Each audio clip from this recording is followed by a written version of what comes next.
இன்னைக்கு இருக்க ரேஷன் கார்டுல மண்ணெண்ணெய் வாங்கலாம், பருப்பு வாங்கலாம் தான் வருவாங்க.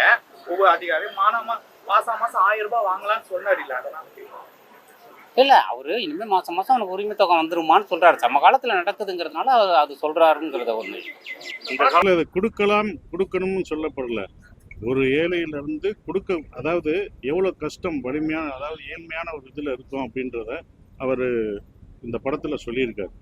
என்னன்னா எவ்வளவு கஷ்டம், எவ்வளவு இது, அதான் சிஸ்டம் சொல்றாரு. இல்ல சிஸ்டம் சொல்ற வள்ளலார் தமிழ்நாட்டுல அவருடைய உயரத்துக்கு கொண்டாடப்படலை. அவருடைய எண்ணங்கள் சினிமாவில் சுத்தமாகவே வள்ளலாருங்கிற ஸ்பேஸ் வரல. ஸோ அவருடைய சன்மார்க்க நெறி அப்படிங்கிறது மனித நேயத்தை சொல்கிறது உங்களுக்கே தெரியும். ஸோ அதை இந்த படத்தில் முக்கியமாக சொல்லணுங்கிறதா ஸ்பேஸு. வள்ளலாருங்கிறது ஒரு ஃபிலாசபி தானே, ஒரு உருவம் கிடையாது, ஒரு லைட்டு. அந்த லைட்டுங்கிறது ஒரு ஃபிலாசபி. அது தொடர்ந்து ஹேட்டுக்கு எதிராக ஹேட்டு அப்படிங்கிறது இல்லாமல் ஹேட்டுக்கு எதிராக அன்பை வைக்கும்போது தான் எங்கேயோ ஒரு இடத்துல மாற்றம் உருவாகும். நம்ம அப்படியே போயிட்டே இருந்தோம்னா எப்படி அந்த மாற்றம் உருவாகும் அப்படிங்கிறது. ஸோ அதனால் இந்த படத்துக்கு அதில் நான் வள்ளலாருடைய ஃபிலாசபியை முன்னிறுத்தியிருக்கேன். அதுதான் கிளைமேக்ஸ். நீங்கள் அந்த எண்டு வரைக்கும் நின்று பார்த்துருக்கீங்களா, அதனால நன்றி.